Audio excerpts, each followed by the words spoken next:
multitask effectively? Like listening to music while doing your homework? Studying while scrolling through your phone? How about paying attention in class while texting your friends? Or do you think your memory is really strong? How confident are you if you were interviewed at a crime scene that you would remember correctly what you saw? Experiments in psychology can be conducted and have been conducted to answer questions such as these. So today, we're going to talk about what research looks like in psychology, what kinds of theories you can test, and how do you collect that data. The focus for today is going to be on experiments and how do we conduct experiments in psychology and what are all of the different components. In order to get into the experimental design, let's just take a minute to recap a little bit from the last video. We've already established what an experiment is, that it is the only way that you can prove cause and effect by manipulating specific variables. First, you need to have a hypothesis, which you're going to then test in that experiment, such as sleep improves memory. And that hypothesis must be falsifiable, meaning it can be disproved by the results of the experiment. And whatever experiment you're conducting, we need to make sure we have operational definitions, which means be very specific about the steps of the experiment, both with what you're manipulating and the ways that you are measuring the outcome so that the experiment can be replicated. Because the more we replicate an experiment in psychology, the more that we can see if it applies to other people and other circumstances. We can generalize it to see if it will have an effect on different people in their daily lives. So now let's dive into the main setup of an experiment. The first two things that we need are an independent and dependent variable. Essentially, these are the two parts of your hypothesis. So if we are talking about sleep improving memory, the independent variable is going to be sleep, and the dependent variable is going to be memory. Independent variable is what you're manipulating. I like to think of it as IV. Think like at a hospital, you receive drugs through an IV. It's the thing that's being given or the thing that's being done in an experiment that should have some kind of effect. The dependent variable is that effect. It is dependent on the independent variable. So whatever you do, we're going to see some kind of outcome in the dependent variable. So a change in memory or a change in some kind of behavior. These are the two most important parts of an experiment, but it's also important to think about and try to control for confounding variables. These are other things outside of the independent variable that might affect the outcome of the experiment.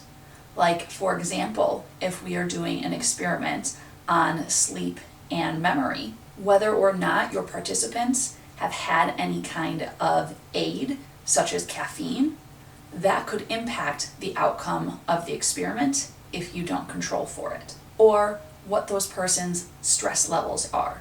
They could have an impact on their memory regardless of how much sleep they've had. But once you've decided what you're going to test in your experiment, you have your independent and dependent variable, and they are operationally defined.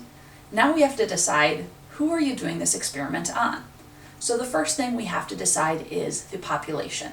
And the population is going to be the entire pool from which you draw from in order to conduct your experiment. Not everyone in the population is going to be in the experiment, but some people are going to be selected from that population to participate. The people that are selected are known as the sample. It's important that that sample is a representative sample, meaning it represents the entire population. So if you're doing a study on high school students, you should have a variety of different grade levels, different ages, different genders included in the study so that it can represent all members of that high school population. The best way to make sure that the sample is representative is to do a random sample.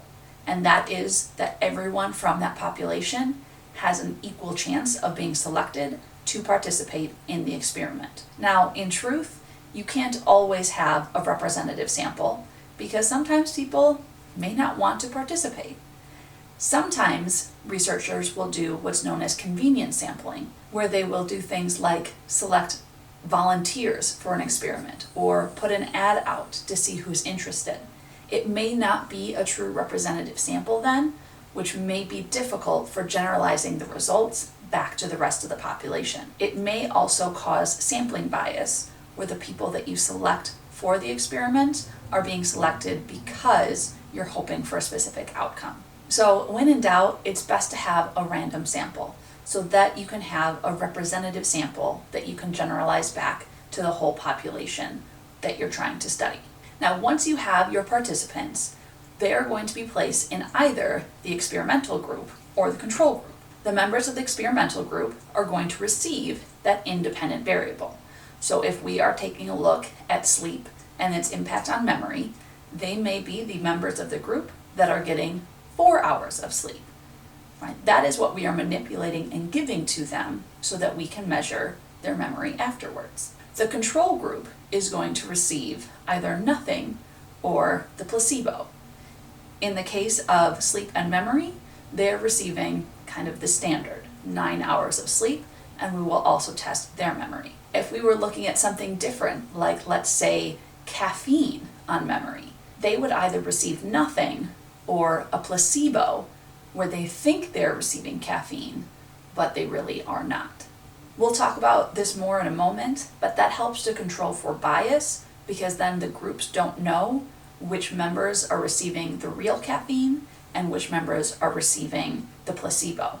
That way their expectations are not influencing the outcome of the experiment. If their expectations do influence the outcome, if say they believe they received caffeine and so they report on feeling more awake and more alert, even though they didn't actually receive any caffeine, that's referred to as the placebo effect. It's a phenomenon that we see in psychology where expectations of receiving the independent variable can actually cause changes in either behavior or mental processes that can impact the results of an experiment. Now, as I mentioned, a placebo helps to control for bias, because if you know what an experiment is about and you know what group you're in, you may, whether consciously or unconsciously, affect the results of the experiment. And so we can add different controls in to help reduce or eliminate that bias. One type of control is called single blind, where the members of the experiment, that sample, don't know if they're in the experimental group or the control group. They don't know if they receive the independent variable or the placebo.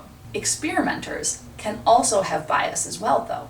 If they want a specific outcome for their experiments, they may, consciously or unconsciously, act differently towards the two groups in order to get the outcome that they want in terms of the behavior or the directions that they give, attention that they give to participants, and so on. So a double-blind experiment or a double-blind control is when you bring in someone who is not aware of who received the independent variable and who received the placebo to administer the test. That way, they aren't treating any of the participants differently depending on which group they are in, and it's only afterwards when you look at the data can you see if the independent variable caused a change to the dependent variable. This double-blind control is used for experimenter bias, and that is when a researcher's expectations or preferences, what they want the outcome of the study to be, can influence the results that they obtain. Another kind of bias to keep in mind is what's known as social desirability bias. Let's say you are having them do a self-report, fill out a survey or a questionnaire afterwards on how they're feeling. They may answer those questions based on what they think you want to hear. I feel better now. I feel happier. My stress has gone down, whether that is actually true or not. They are answering the questions how they think will be viewed favorably by the researcher. So it's just important to keep that in mind when collecting that data. And there's a wide variety of different ways you can collect data in psychological research. Sometimes you'll use what's known as a qualitative measure, and that could be done through things like interviews after the experiment. Typically, those interviews are going to be what's known as structured interviews, where all of the applicants are asked the same questions. That way you can analyze the results to see what trends emerge. You can also do quantitative measures of data collection, and that allows for more statistical analysis. So those could be questions that are not open-ended, but more yes or no, scale of 1 to 5, things like that, where they have to select a specific answer so you can see what trends emerge that way as well. Sometimes in those quantitative measures, we see what's known as a Likert scale being used, and that is a scale that is commonly used where people are answering questions based on level of agreement. Think of those questions where you have answered before, where it is strongly agree, neutral, all the way down to strongly disagree. Another way to collect that data and analyze those results. And again, when we're collecting that data, depending on what type of study we're doing, it's important to try to make sure that it is a representative sample, that the people answering those questions accurately reflect the population being studied. Last but not least, the final thing that we might see in the data analysis side is what is known as peer review.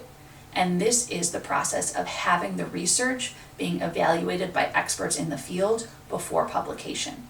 So once your experiment is all said and done, having other researchers look at that study, making sure all of the steps were done to ensure that it was done ethically, that the data collection was accurate, and that your results are representative and generalizable so that you can ensure your data and your conclusions are accurate. We'll go ahead and stop there for today, and next time we'll dive into those ethics that we want to make sure that we are following in psychological research, and those other types of research that don't imply cause and effect, like correlations. Thank you so much for watching, and as always, remember, be kind to your mind.